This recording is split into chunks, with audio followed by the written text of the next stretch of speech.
Selanjutnya kita akan bahas tentang kaitannya tentang norma dan kaidah.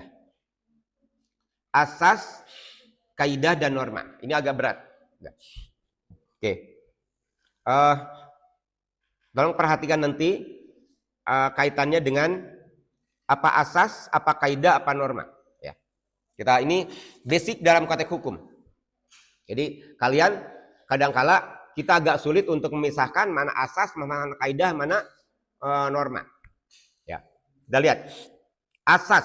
Kita mulai asas adalah suatu pikiran yang dirumuskan secara luas yang menjadi dasar bagi aturan atau kaidah hukum. Ya, dengan demikian asas bersifat lebih abstrak, sedangkan aturan atau kaidah hukum sifatnya konkret mengenai perilaku atau tindakan hukum tertentu. Nah, kita coba bedah asas. Asas suatu pikiran yang dirumuskan secara luas. Jadi dalam konteks asas ini adalah pikiran yang masih fluid, cair. Ya. Saya ambil contoh begini. Apa yang ada di kepala kalian hari ini atau pagi ini itu adalah asas. Ya.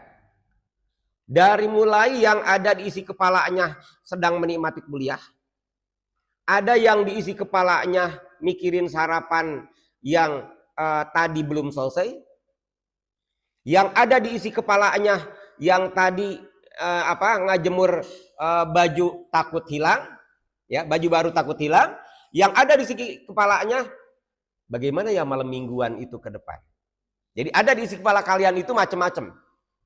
Ya, bahkan ada yang di isi kepala kalian sedang memikirkan apakah UAS saya akan susulan atau akan ikut tidak susulan.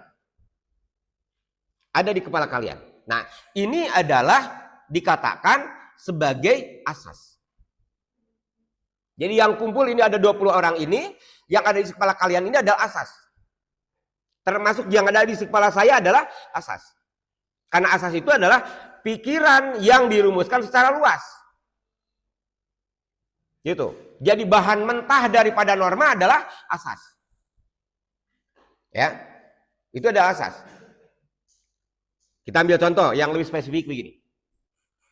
Lalu sekalian, kalau kita ambil contoh tentang sejarah pemboman, lahirnya undang-undang anti teroris. Maka dimulai dari adanya pemboman Hotel JB Marriott di Jakarta. Yang kedua, adanya pemboman Pasar Tentena di Papua. Yang ketiga, ada pemboman di Pedes KP di Bali. Ya, 3 tempat ini adalah mewakili keresahan masyarakat Indonesia ketika terjadi teroris. Ya, padahal pada saat itu sekalian, kita tidak punya undang-undang tentang teroris. Praktis kita hanya mempergunakan undang-undang tentang undang-undang pidana. Padahal undang-undang teroris itu undang-undang khusus harusnya. Pada saat itu tidak ada. Sampai akhirnya apa yang terjadi? Masyarakat kita pada saat itu di kepalanya itu ibu-ibu takut ke pasar. Karena apa? Karena takut dibom. Ada contoh Tentena di Papua. Di pasar Tentena itu dibom oleh teroris. Kemudian juga masyarakat Indonesia takut ke hotel. Kenapa? Karena takut di JB Marriott kan. Karena hotel JB Marriott juga dibom. Masyarakat Indonesia kemudian takut ke KP. Kenapa? Karena takut di Pedes KP kan seperti di Bali. Berapa puluh kemudian orang meninggal. Nah, ketakutan-ketakutan yang ada di isi kepala masyarakat ini merupakan asas. Gitu. Kemudian dari ketakutan masyarakat yang ada di Indonesia pada saat itu diserap oleh lembaga legislatif. Maka menjadi norma. Normanya apa? Undang-undang anti terorisme. Nah, gitu. Jadi undang-undang anti terorisme itu adalah norma. Ya. Dari asas ketakutan masyarakat Indonesia pada saat itu. Jadi itu hubungan antara norma dan asas. Jadi norma itu isi kepala masyarakat Indonesia, 250 juta masyarakat Indonesia, maka melahirkan norma. Contoh lagi, sebelum Orde Baru, korupsi di mana-mana. Ya, bahkan lembaga anti korupsi internasional pernah memprediksi kalau korupsi tidak diselesaikan, maka Indonesia akan menjadi negara gagal dalam kurun waktu 10 tahun yang akan datang. Maka pasca Soeharto lengser, kemudian lahirlah undang-undang tentang anti korupsi. Nah, sebelum lahir undang-undang anti korupsi, maka yang ada di kepala masyarakat Indonesia itu adalah ketakutan ke depan akan menjadi negara bangkrut. Kenapa? Karena korupsi di kita masih jalela. Ya, bahkan dianggap pada zaman Orde Baru itu korupsi dilanggengkan oleh pemerintahan pada saat itu. Ya, bahkan sampai sekarang masih ada sisanya seperti itu.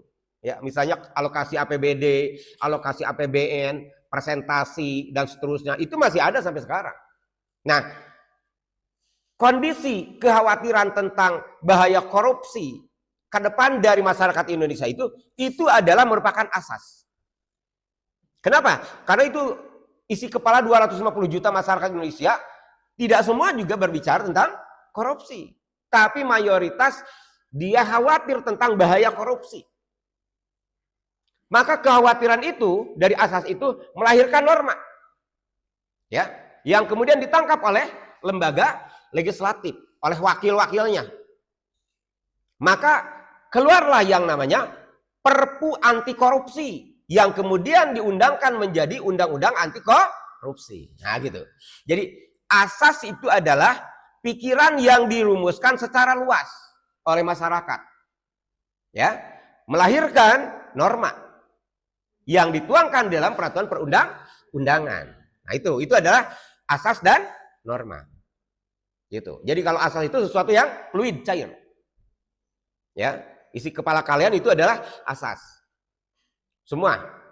Ya, nanti dibikin satu. Oh iya, kalau hari ini kita butuh undang-undang tentang teknologi misalnya, karena kita ada di abad teknologi. Nah, itu adalah asas yang kemudian ini harus ditangkap oleh lembaga legislatif. Maka lembaga legislatif punya tugas untuk mengeluarkan berbagai peraturan yang berkaitan dengan pengaturan teknologi agar kejahatan-kejahatan teknologi bisa diselesaikan. Nah, ini bicara dalam konteks asas. Jadi asas itu adalah pikiran, isi pikiran kalian yang macam-macam. Ya. Kemudian kalau asas kira-kira ketangkap tidak? Tangkap ya. Intinya isi kepala kalian lah. Apa yang ada di pikiran kalian itu adalah asas. Ya. Kemudian yang kedua adalah kaidah. Nah, kita lihat. Ya. Dari asas kaidah. Tadi kita sudah bicara tentang norma, nanti terakhir kita bicara tentang norma. Yang kedua adalah kaidah. Kaidah adalah aturan-aturan yang menjadi pedoman bagi segala tingkah laku manusia dalam pergaulan hidup. Ya. Kalau kaidah itu sudah menjurus, beda ke asas. Kalau asas itu isi kepala kalian, kalian berpikir apapun itu asas. Begitu masuk ke ke kaidah, maka sudah menjurus. Ya, aturan-aturan yang menjadi pedoman bagi segala tingkah laku manusia dalam pergaulan hidup. Contoh, kata ketua DKM, kalau mau ke masjid buka sepatu, semua tanpa kecuali. Itu apa? Kaidah. Pedoman siapapun yang akan masuk masjid, gitu ya. Tapi pedoman itu Pak tidak ada aturan hukumnya, tidak ada, karena itu ada pedoman kebaikan, itu adalah kaidah. Kata orang tua kalian boleh kerja kelompok sampai jam 10, tidak ada aturannya yang membatasi kalian, tapi itu adalah aturan-aturan pedoman bagi tingkah laku kalian agar kalian baik. Itu adalah kaidah. Saya sebagai dosen memberikan kaidah. Kalau mau belajar tolong tertib. Itu kaidah. Karena tidak ada di dalam aturannya. Gitu. Nah, itu ada kaidah. Jadi kaidah itu anak sekalian dari asas yang sudah mengkerucut menjadi guidance, pedoman hidup bagi manusia. Tapi kaidah itu belum menjadi norma. Karena tidak ada aturan hukumnya kaidah itu, tapi cair. Misalnya begini, yang mau sholat tolong matikan HP. Itu kaidah. Tidak ada aturannya. Tapi itu adalah menjadi pedoman. Bagi yang mau sholat di masjid, tidak boleh nyalakan HP. Gitu. Jadi itu adalah kaidah. Jadi beda ya. Kalau kaidah itu petunjuk baik, tapi belum menjadi norma. Dasarnya tidak norma. Ya. Kalau norma itu kan sudah ada bab, pasal, ayat, bentuknya undang-undang. Norma hukum. Ya. Norma agama misalnya dalam konteks agama Islam, Quran, sunnah, hadis, apalagi ijma, kias. Itu adalah kaitannya dengan norma agama. Oke? Norma kesusilaan apalagi?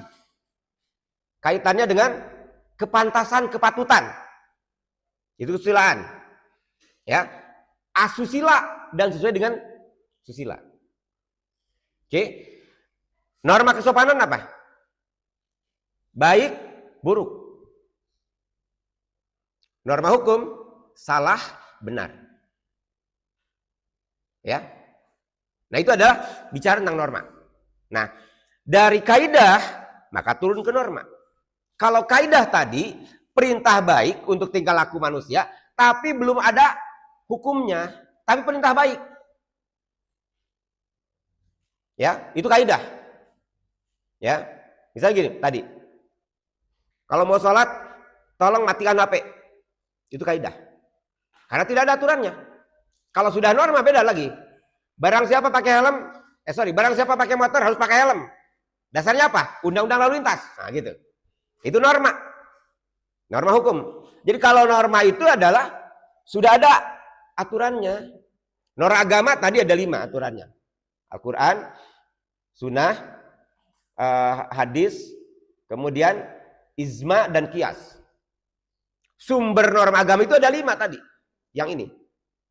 Ya, yang isinya apa? Kaitannya dengan benar dan salah.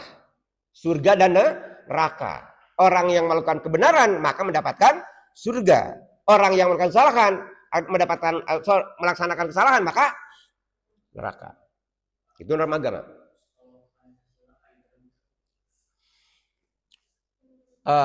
Kalau Pancasila itu adalah istilahnya sebetulnya gruh norm. Ya. Atau orang mengatakan apa?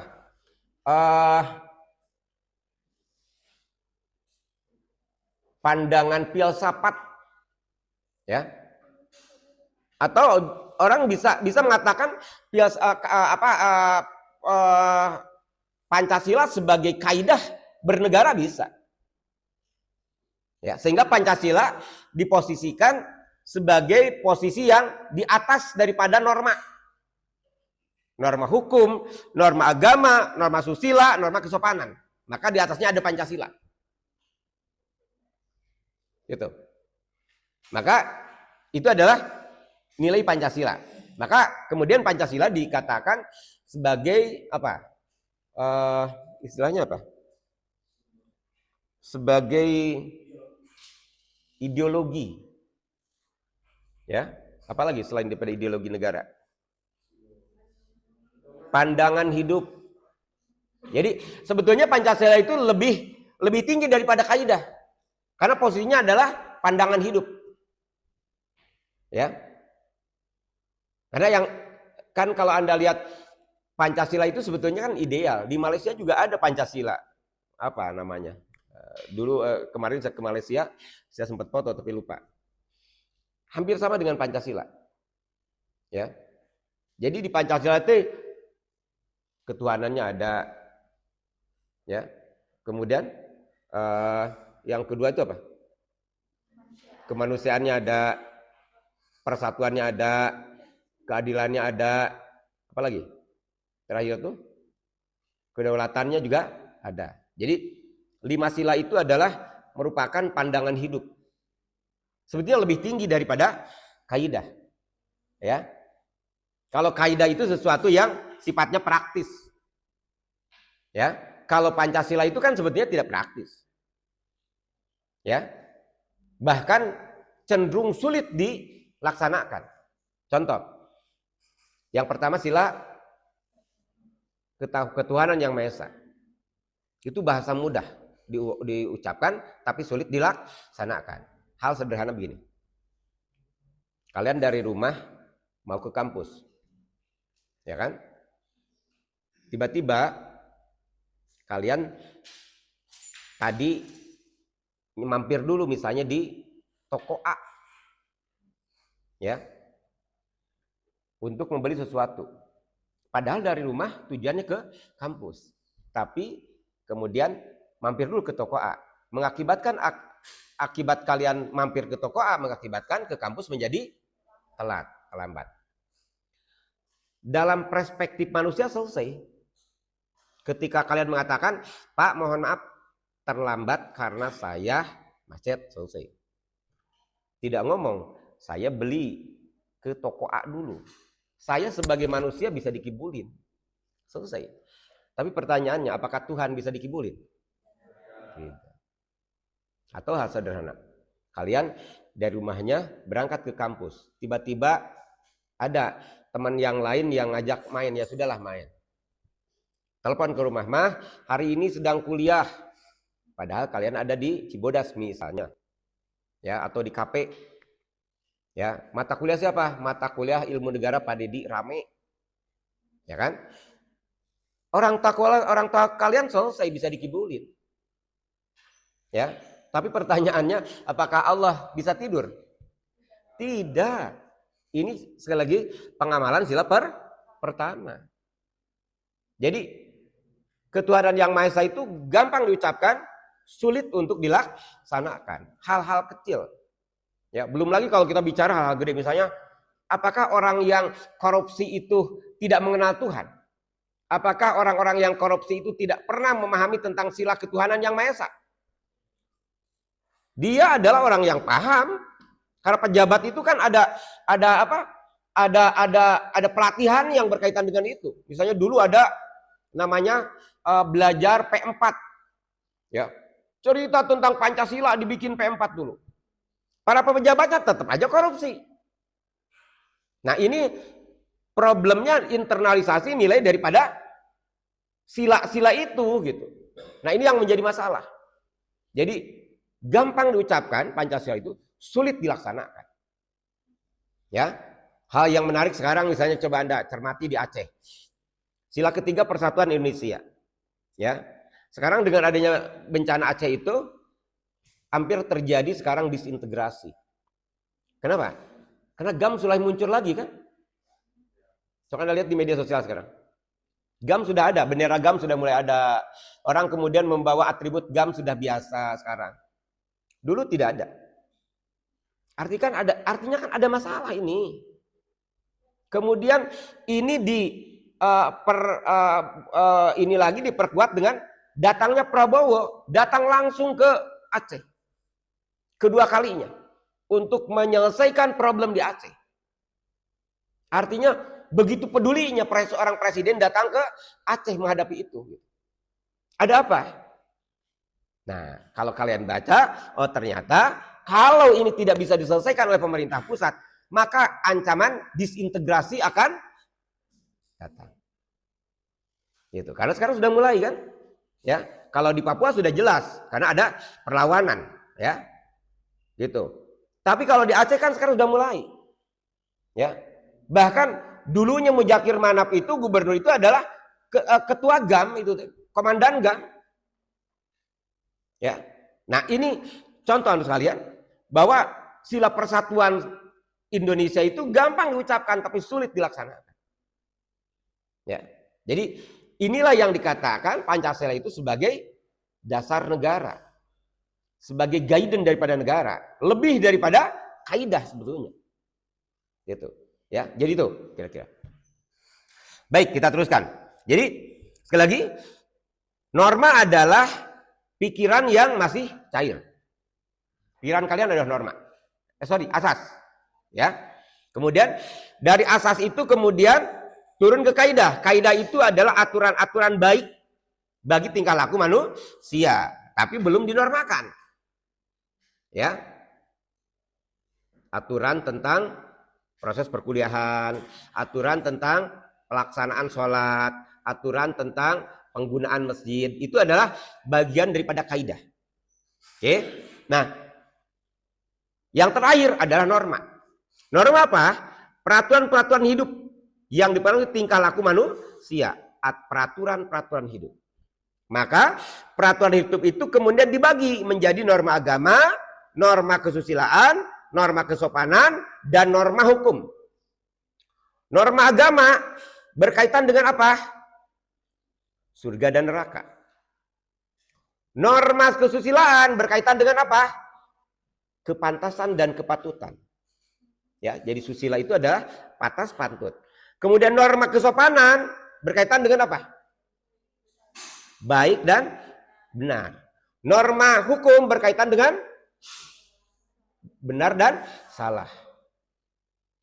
Itu adalah bicara dalam perspektif norma. Jadi norma itu sudah mengkerucut. Bahan dasarnya apa? Asas. Ya. Apa bedanya antara norma dengan kaidah? Kalau kaidah itu aturan tingkah laku manusia yang belum dinormakan. Tidak ada pasal, bab, dan ayatnya. Tidak ada undang-undangnya. Sementara kalau norma itu ada bab, pasal, ayat, dan undang-undangnya. Nah, gitu. Itu bedanya. Ya, jadi itu yang membedakan antara asas, kaidah, dan norma. Kira-kira ada bayangan nggak untuk pengertian itu? Ya, enggak. Ya.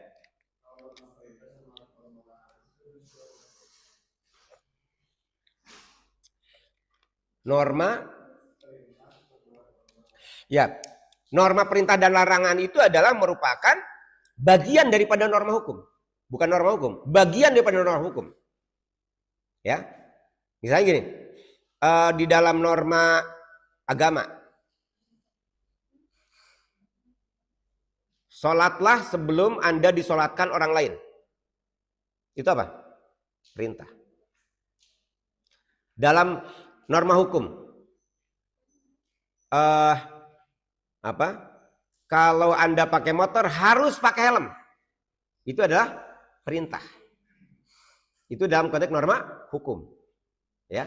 Jadi itu adalah perintah dan larangan itu merupakan bagian daripada norma hukum, bagian daripada norma agama, bagian daripada norma kesusilaan, dan bagian daripada norma kesopanan. Saya katakan bagian, karena ada varian-varian yang lain yang berkaitan dengan norma. Kita teruskan, ya. Jadi sekali lagi itu adalah bicara tentang asas, kaidah, dan norma. Kebayang ya? Sudah ada bayangan. Nanti kalian cari sendiri. Ya, yang penting saya membukakan. Kalau asas itu adalah pikiran kalian umum. Yang ada di otak kalian itu adalah itu asas. Oke. Kemudian dari asas ini mengkerucut ke norma. Norma itu adalah merupakan internalisasi dari pikiran-pikiran yang ada di dalam asas yang sudah dibentuk dalam peraturan perundang-undangan dalam konteks norma hukum. Ya, yang dibentuk dalam konteks norma agama kaitannya dengan guidance agama. Yang dibentuk dalam konteks norma kesusilaan, maka ini masuk ke norma susila. Yang berkaitan dengan baik atau kesopanan, maka norma kesopanan. Gitu. Jadi asas sebagai bahan dasar, norma sebagai hasil dari produk asas yang sudah dilembagakan dalam bentuk peraturan perundang-undangan yang berkaitan norma hukum. Gitu. Jadi itu bedanya. Kalau kaidah bagaimana? Kaidah ada aturan-aturan atau pedoman hidup, tingkah laku yang baik, tapi belum norma, tapi baik gitu. Ya, dilarang duduk di lawang. Neng, tong diuk di lawang. Itu apa? Itu asas. Karena nggak halangan. Bukan jodoh, karena nggak halangan. Kan Kalau terhalang kan susah. Itu kan baik kan? Itu kaidah, sesuatu yang baik. Gitu. Yaitu contoh kaidah. Jadi asas pikiran yang fluid, kaidah tuntunan yang baik, norma sudah dalam bentuk kalau norma hukum bab, pasal, ayat, undang-undang, hukum tertulis, hukum tidak tertulis. Ya, contoh misalnya di Bali kemarin kita bicara tentang subak. Ya, di upacara ada di Papua ada upacara bakal batu. Di Baduy ada serenan tahunan misalnya. Itu adalah norma hukum tidak tertulis. Gitu. Jadi itu norma hukum. Norma hukum itu adalah pengenjawantahan daripada asas. Oke, kalau kaidah tadi aturan-aturan yang bersifat baik, tapi belum jadi norma. Gitu. Nah, itu yang kemudian bedanya antara asas, kaidah dan norma. Oke. Selanjutnya bagaimana menurut para pakar? Saya akan masuk ke satu saja. Ya. Yang pertama adalah Profesor Suryono Sukamto. Dia mengatakan asas adalah dasar pikiran atau pendirian yang menjadi pokok tumpuan dalam pembentukan norma hukum. Nah, dari Profesor Suryono Sukamto sudah jelas. Dari asas loncat ke norma. Nah, coba Anda lihat pengertiannya. Ya. Asas adalah dasar pikiran atau pendirian yang menjadi pokok tumpuan dalam pembentukan norma hukum. Jadi dari asas loncat ke norma. Kenapa? Karena kalau asas, kalau apa satu lagi? Kaidah itu sesuatu yang baik. Ya. Kaidah belum jadi norma. Karena biasanya suplemen daripada norma hukum itu adalah asas. Ya, itu adalah dari pakar, ya, dari Suryono Sukamto, ya. Kemudian masih kata Suryono Sukamto, asas menjadi landasan moral dan rasional dari suatu aturan. Itu adalah teori dari Profesor Suryono Sukamto. Yang lainnya Pak Didi agak ini. Ya. Kita coba masuk lagi. Kaidah. Bagaimana menurut para pakar? Masih Suryono Sukamto. Biar matching logikanya. Ya. Kaidah apa menurut Profesor Suryono Sukamto? Kaidah adalah pedoman atau aturan yang bersifat normatif. Yang mengatur tingkah laku manusia dalam masyarakat. Tingkah laku manusia dalam masyarakat. Kaidah mengandung kewajiban, larangan, atau anjuran yang bersifat mengikat. Contoh tadi, kalau mau sholat tolong dibuka sendalnya. Ya, yang mau sholat tidak boleh main HP. Contoh, itu adalah kaidah.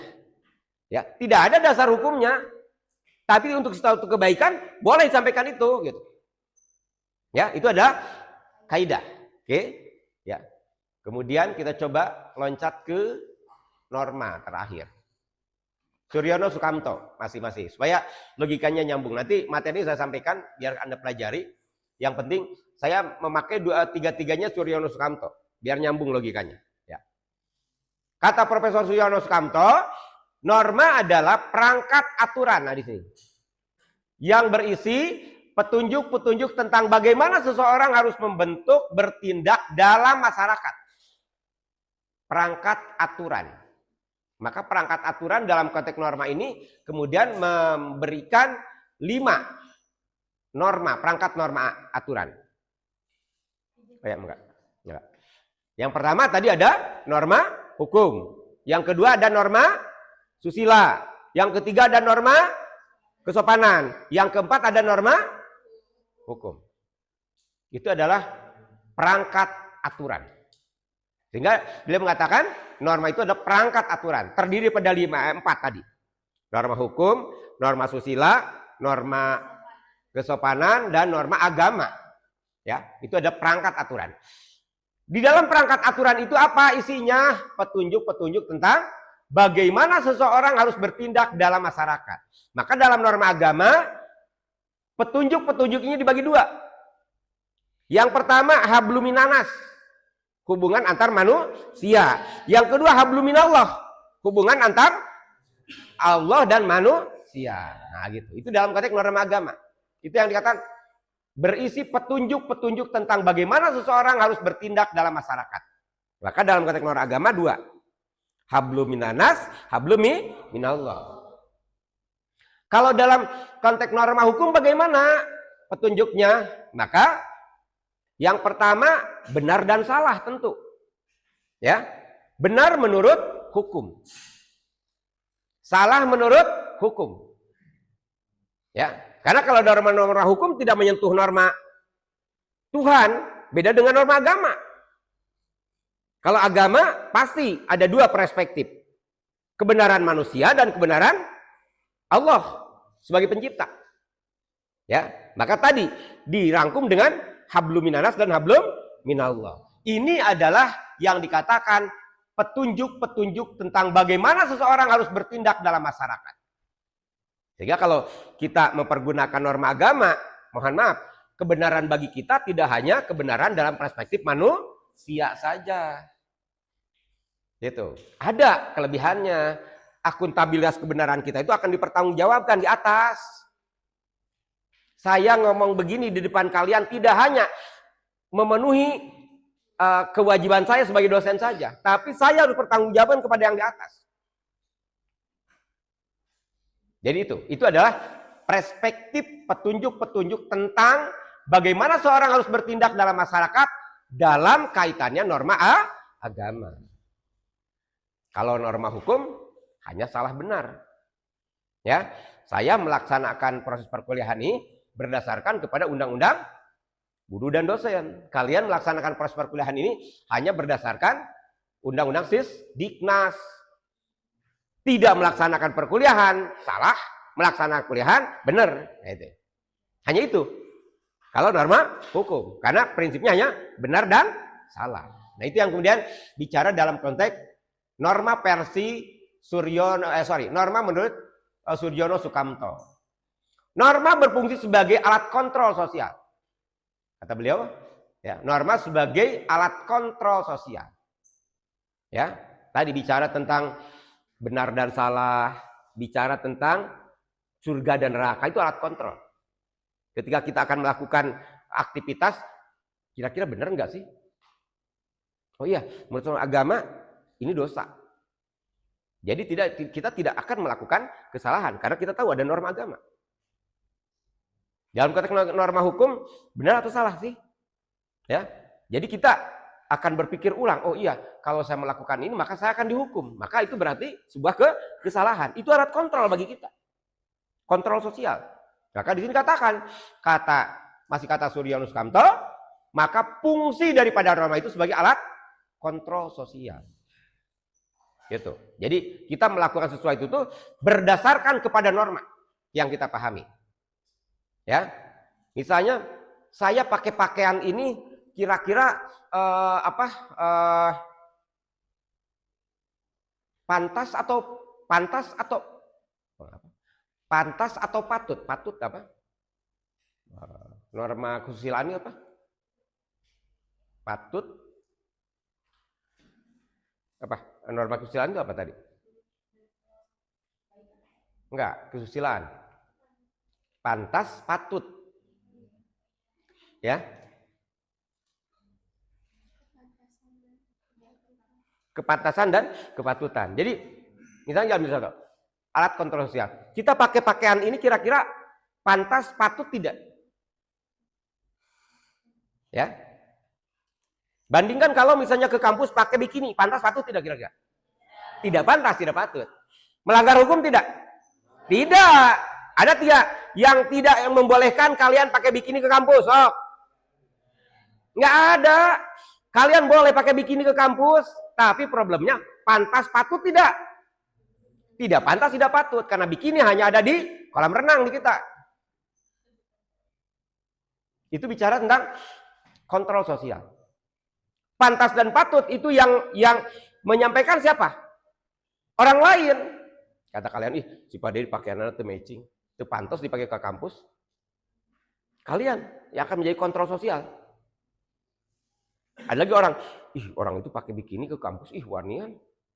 Orang lain yang kontrol sosial. Bahkan yang kamu pakai bikini ke kampus, pakai bikini mah di kolam renang. Enggak, saya baru pulang dari Bali kok katanya. Ya, serasa di Bali. Di Bali kan pakai apa? Pakai bikini itu di mana-mana. Orang turun dari kapal sudah pakai bikini, masuk ke hotel pakai bikini, masuk ke ke restoran pakai bikini, berjemur pakai bikini, berenang pakai bikini di sana. Gitu. Ya. Jadi itu bicara dalam konteks alat kontrol sosial. Jadi itu adalah bicara dalam perspektif norma versi Suryono Sukanto. Oke, sampai sini ada masalah. Materi kita selesai dari asas, kaidah dan norma. Ini materi basic dalam konteks pembelajaran hukum. Jadi kalian harus bisa membedakan antara asas, kaidah dan norma. Itu adalah materi. Semoga. Ada satu kali lagi, cuman nanti kita akan putar tugas kalian.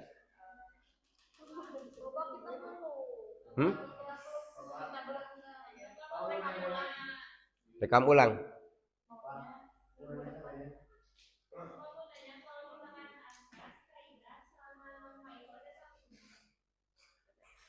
Kalau norma ada sanksi. Asas tidak ada sanksi. Kaidah sanksinya sosial. Iya. Ya, kira-kira pakai sepatu ke masjid pendengaran orang gimana? Pasti tidak baik. Itu kaidah. Tapi tidak melanggar hukum karena tidak ada aturan hukumnya. Ya, kalau norma itu ada sanksinya. Barang siapa pakai motor harus pakai helm. Tidak pakai helm maka disangsinya apa? Tilang. Jadi yang ada semua ada sanksinya, cuma beda sanksinya. Kalau asas, sanksinya apa kalau asas? Kalau saksi pemikiran kita apa sih sanksinya? Kalau kita berpikir salah, kira-kira apa yang ada di dalam diri kita? Enggak. Cara berpikir kita yang salah kira-kira. Ada juga kalau cara berpikir kita salah, kita akan mendapatkan kritikan dari orang lain. Atau bisa jadi kita pun juga bermasalah dengan cara berpikir kita. Karena ada orang yang cara berpikirnya misalnya selalu negatif thinking, ada yang seperti itu. Ya, atau suudzon dalam bahasa agama, selalu negatif. Ada yang begitu. Itu ada cara berpikir atau asas yang akan mendapatkan reaksi dari yang lain, sanksi dari yang lain. Ya. Kalau dari kaidah sosial tadi, karena tidak ada sanksinya. Kalau norma pasti hukum.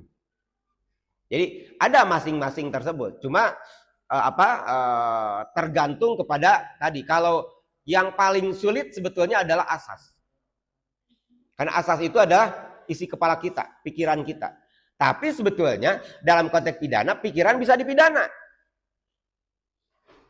Contoh, ya di sini.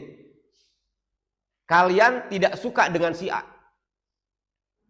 Saya bunuh si A. Ini pikiran kita. Oke. Setelah kemudian berpikir saya bunuh, kemudian saya cari ke berangkat ke pasar. Cari apa? Cari golok, beri golok. Dari pemikiran ingin membunuh, kemudian membelikan golok. Setelah itu kemudian terjadi pembunuhan. Ya. Maka yang pertama akan diadili adalah pikiran Anda dulu. Ya, pikirannya dulu. Niat Anda untuk melakukan pembunuhan. Yang kedua, ada usaha dari niat itu. Permulaan yang pertama, yaitu membeli golok. Yang ketiga, terjadi pembunuhan. Jadi ada 3. Mengadili otak, mengadili permulaan yang cukup, dan terakhir pelaksanaan pembunuhan.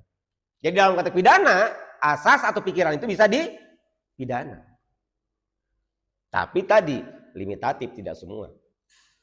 Dalam konteks makar bagaimana? Bisa jadi. Dalam konteks makar juga sama. Untuk negara. Gitu. Jadi itu kaitannya dengan asas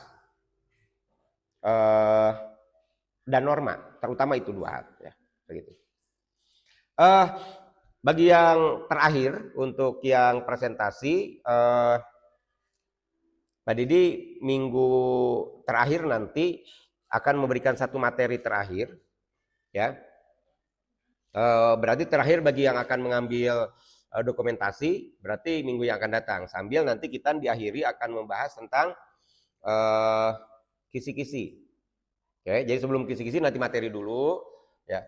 Kemudian nanti di akhir kita akan kisi-kisi. Materi terakhir berarti nanti, ya.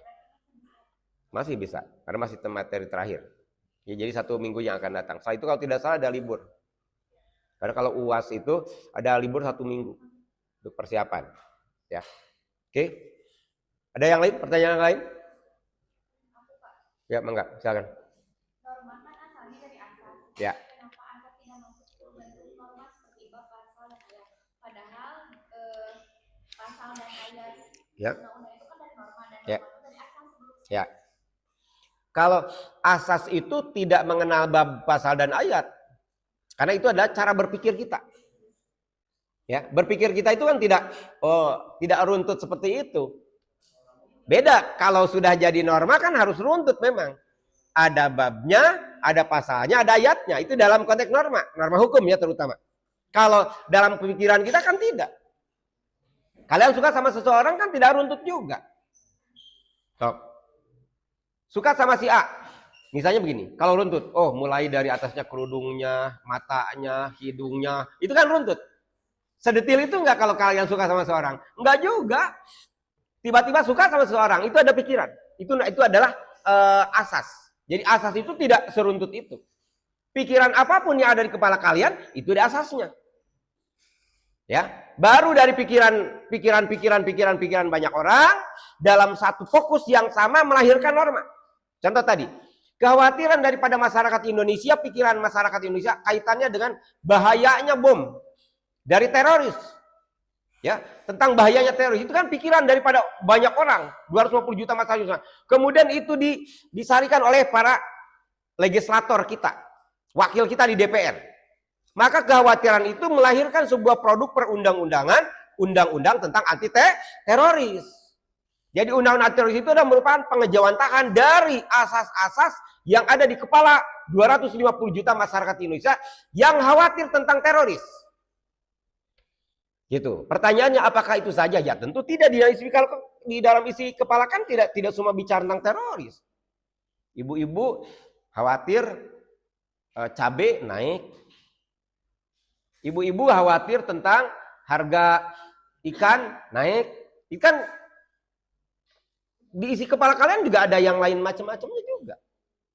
Tidak hanya bicara tentang misalnya khawatir tentang teroris, tapi sekian banyak itu dia mengkhawatirkan tentang teroris, maka kekhawatiran itu ada bagian daripada asas. Maka kemudian itu ditangkap oleh para legislator di DPR, maka melahirkan undang-undang anti teroris sebagai norma hukum. Itu ya. Jadi beda ya antara asas dengan norma. Jadi asas itu fluid, cair. Tidak mengenal bab, pasal, ayat. Tidak mengenal sistematika. Itu adalah asas. Contoh tadi saya katakan, Anda senang sama seseorang itu tidak pernah merunut dari atas ke bawah. Detil. Saya senang sama si A itu karena rambutnya ini, hidungnya ini, matanya ini, terus ke bawah. Enggak juga begitu. Bahkan tidak tahu apakah di dalam di dalam sepatunya jempolnya 5 atau 4 misalnya. Ya kan? Karena tidak pernah dibuka. Kan kalian ketemu sama orang sudah pakai sepatu. Ya, itu bicara dalam perspektif asas. Jadi asas itu tidak sedetil dengan norma. Kalau norma sudah detil. Ya. Kalau asas masih fluid, masih cair. Jadi isi kepala pun tidak hanya itu. Jadi banyak yang lain yang ada di isi kepala kalian. Itu adalah bagian daripada asas. Ada yang lain? Enggak. Ya. Ya. Tentang ini kan lagi ramainya pada warung tahu kan? Ya. Nah itu kan PNI galangan dana buat membeli buku ya Pak. Menurut saya sih, jujur saja menurut pandangan saya bisa dibilang udah kuatif sih. Soalnya gimana ya? Satu bakal ada beberapa oknum nih yang itu punya hak saya gitu kan kalau misalkan apa sih dana-dana itu dari mana-mana tuh Pak untuk membeli hutan. Hmm. Hmm. Oh. menurut saya sebaliknya Ya. kalau misalnya sama pemerintah negara-negaranya kita lihat aja yang di Aceh kemarin gitu. Jadi maksud saya lebih baik Pandawa soalnya Pandawa juga sudah jadi masyarakat itu percaya gitu. Pandawa itu kan sebetulnya bukan bagian dari pemerintah ya. Itu ya. Masalah itu ya apalagi kan itu bisa dibilang kan di Indonesia. Nah, kita ambil aja nih warisan hak waris tentang keluarga kan ada yang saling bunuh. Pokoknya chaos ya Bang. Itu Bang yang ditakutkan itu. Itu apa yang lagi ramai sekarang tuh kaitannya dengan donasi ya, pengumpulan donasi yang dilakukan oleh Pandawa Group ya, yang dulu sering ngebersihan sungai gitu ya. Nah, bagi saya begini, sebetulnya dua-duanya ada korelasi gini. Yang dilakukan oleh pemerintah sah, legal, karena pemerintah memang punya kewenangan untuk itu. Tapi kan yang menjadi problem sekarang, kenapa ada tiba-tiba ada sosok Pandawa yang dianggap lebih trust, lebih percaya orang dengan Pandawa. Kenapa? Karena pemerintah punya track record yang tidak bagus juga. Ada korupsi, penyimpangan, ya. Sementara kalau Pandawa, ya sampai sekarang ini masih dipercaya karena kalau orang atau lembaga di luar pemerintah satu kali mempunyai masalah itu bahkan selamanya akan di blacklist. Pandawa itu kenapa dia sekarang masih dipercaya ya untuk mencoba membantu pemerintah dalam konteks itu karena dia trustnya masih terpelihara. Masih amanah lah gitu. Sehingga memang ada alternatif lain untuk menyumbang melalui pihak Pandawa. Tapi kalau Anda percaya dengan pemerintah, silakan kepada pemerintah. Walaupun pemerintah punya track record yang tidak terlalu bagus. Ya. Misalnya sekarang ada juga kasus di mana? Di Aceh. Ya, ada bantuan-bantuan yang tidak disampaikan kepada kepada masyarakatnya yang dilakukan oleh oknum. Dari pemerintah, itu ada yang ramai coba di media sosial. Jadi itu contoh distrust yang terjadi terhadap pemerintah. Sehingga ada alternatif kelompok orang yang melakukan hal yang sama dengan tugas pemerintah. Itu sebagai alternatif. Bagi saya sah-sah saja. Jadi pemerintah juga harus jalan karena tugasnya. Dengan segala kekurangannya tadi, dengan segala track recordnya. Yang alternatif ini harus jalan juga.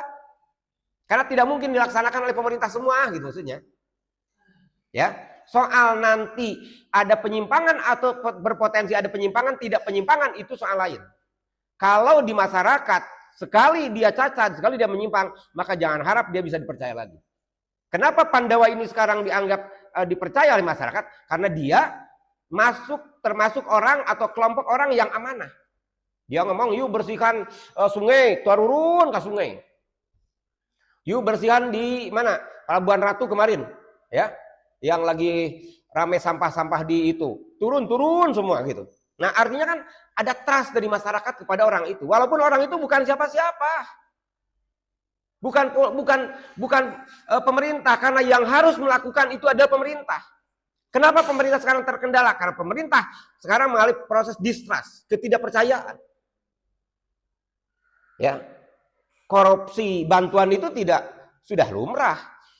Yang harusnya diberikannya katakan seleter jadi setengah letter. Yang harusnya tidak dibayar harus dibayar. Kan seperti itu. Bantuan juga begitu. Nah, ini yang menjadi proses distrust terhadap pemerintah. Maka ada alternatif, namanya adalah Pandawa. Jadi kalau kalian mau menyalurkan ke Pandawa, kenapa tidak? Kan itu alternatif. Dan itu lebih akuntabel. Ya, dari pemasukannya, pengeluarannya, kemudian report terakhirnya, kegiatannya itu lebih akuntabel. Transparan. Kalau pemerintah mohon maaf, dari Jakartanya 100 juta, nyampe ke masyarakatnya paling hanya 10 juta. Iya kan? Dari presiden ke gubernur, presiden Mendagri, gubernur, bupati, wali kota, camat, desa, sampai kepada RT, RW, sampai ke masyarakat. Sok bayangkan tinggal sabaraha ke masyarakat. Iya. Dan itu bukan rahasia, bukan sesuatu yang tertutup, sudah terbuka kok. Jadi itu yang kemudian menjadi proses distrust, itu yang dikatakan birokrasi. Kalau oleh pemerintahan. Tapi kalau pakai media atau kelompok sosial tadi ya, kelompok sosial, maka biasanya lebih akuntabel karena mereka mainnya adalah di trust. Kepercayaan. Ya, kepercayaan itu sekali saja dia mainkan, maka seumur hidup akan selesai. Kalian itu mainnya ada di trust sekali lagi. Kalau kalian sekali lagi bikin celah, maka seumur hidup akan celah. Jadi pastikan dalam konteks amanah harus clear. Karena itu ada menjadi modal sosial bagi kalian. Seumur hidup. Gitu. Makanya kalau pengumpulan tadi dana dalam konteks itu, ya tentu ini sebagai media alternatif. Boleh. Bagus. Ya. Jadi artinya tidak harus pemerintah. Artinya bahwa menanggulangi bencana itu bukan hanya tugas pemerintah. Tugas kita bersama. Ya. Saling. Ada yang di media Pandawa ikut Pandawa, nggak ada masalah. Kalaupun bisa ada banyak kayak di Pak Deddy di BLK itu kan banyak orang-orang yang dari Padang, maka kita ngumpulin, ya serahkan ke mereka. Saya tanya, kita tanya, ada nggak orang keluarga yang ada Pak? Ya udah, kita titip ke mereka. Boleh begitu, gitu. Bahkan di Cianjur misalnya katakanlah bupatinya kan sudah ke sana, ya sudah memberikan langsung donasi. Termasuk juga lembaga-lembaga di kita juga sama bergerak. Ya, termasuk juga lembaga keagamaan misalnya untuk membantu masjid-masjid yang rusak. Ya itu juga nggak ada masalah. Jadi di dalam menghadapi bencana sosial itu tentu dengan multi pendekatan. Jadi jangan kita berharap terhadap pemerintah karena pemerintah punya keterbatasan, punya kekurangan. Salah satunya tadi distrust. Track recordnya tidak bagus-bagus amat. Cuma mau tidak mau karena yang punya hajat pemerintah harus pemerintah. Sekalipun tadi ada distrust kita. Tapi kalau ada alternatif lain, kenapa tidak? Ya, misalnya TV MNC itu sudah berapa miliar itu sekarang menghimpun itu. Nanti alokasinya kemana pasti disampaikan. Tiap TV kan ada ya untuk mengalokasi itu. Jadi itu adalah contoh terus kalian kaitannya dengan bagaimana kita menghadapi problem sosial. Jadi sekali lagi problem sosial itu bukan hanya tanggung jawab daripada pemerintah saja, tapi tanggung jawab kita bersama. Kalian juga di Fakultas Hukum Unsur, kenapa tidak misalnya bikin donasi di sini, ya khusus untuk itu nanti diserahkan kepada mahasiswa yang ada orang tuanya di sana atau keluarganya di sana, baik di Aceh atau di sana. Kenapa tidak seperti itu? Nanti nanya, butuhnya apa? Misalnya, oh butuhnya bagi ibu-ibu, misalnya katakanlah softtek, belikan softtek sing banyak. Kirim ke sana kan sekarang banyak kiriman situ, tidak sulit. Ya, butuhnya apa pakaian misalnya pantas, cari bagian pantas. Gitu. Ya, kalau misalnya ada di antara teman-teman kalian yang orang Aceh atau orang Medan, ya kenapa tidak kalian juga melakukan hal yang sama? Ya, kalau mau gabung dengan Pandawa, kenapa tidak boleh? Itu adalah pilihan. Saya kira itu ada alternatif. Ya. Jadi bagus. Ya. Mbak.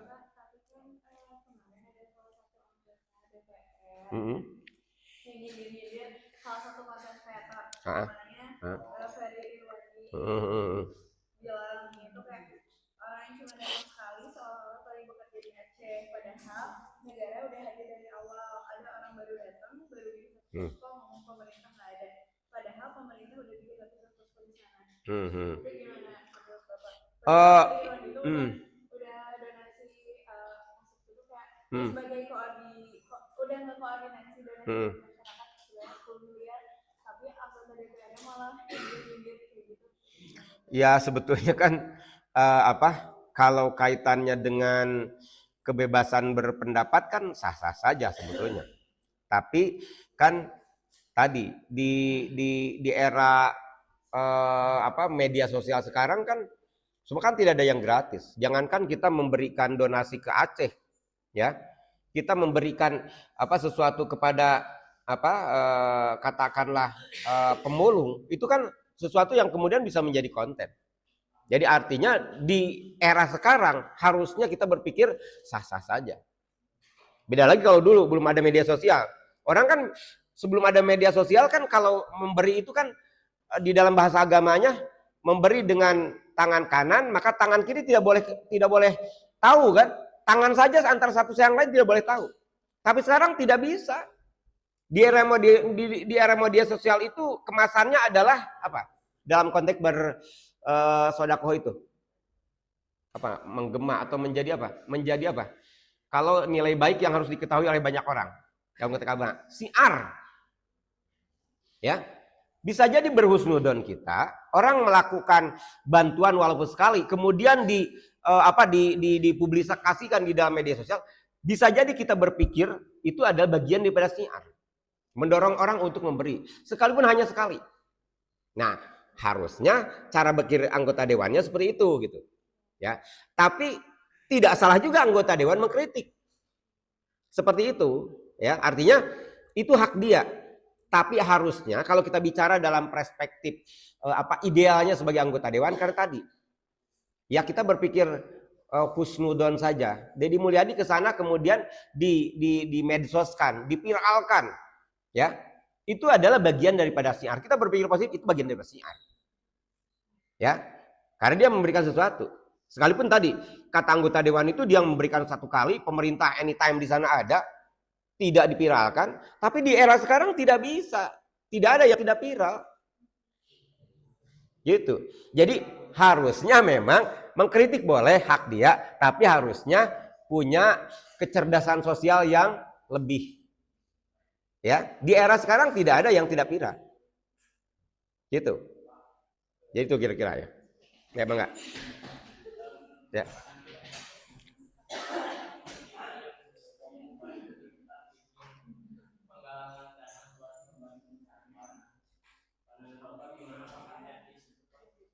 Enggak, kalau menurut saya begini, tadi saya katakan kalau bencana sosial itu bukan hak dari pemerintah saja.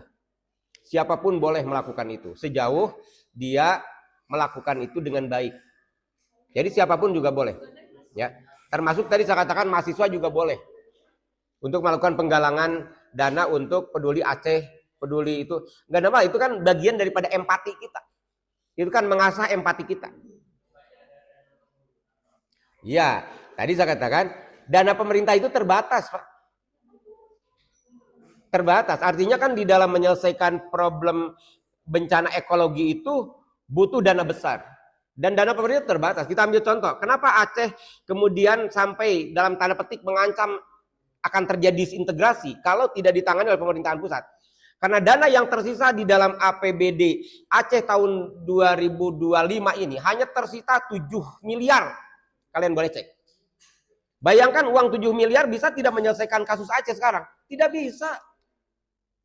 Maka dengan segala cara, dengan tekanan, ya, bahkan ancaman disintegrasi, kemudian akhirnya melahirkan turun tangan presiden langsung ditangani oleh pemerintah pusat.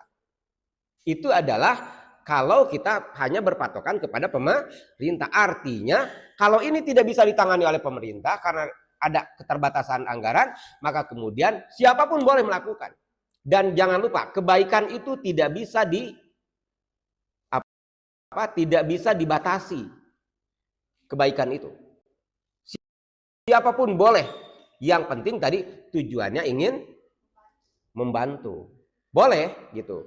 Sekalipun tadi itu Pak hak pemerintah. Iya, tapi pemerintah punya keterbatasan. Keterbatasan itu diisi oleh masyarakat, gitu. Ya. Ya.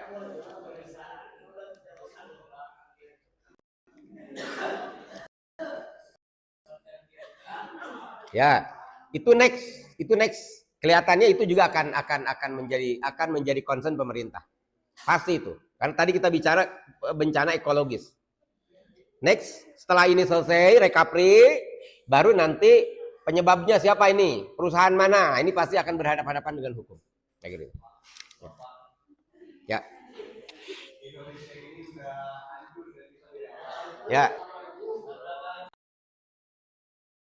Ya, terus kalian kita tadi sudah melaksanakan proses perkuliahan, ya, membahas berkaitan dengan sisa pembahasan dari teori dari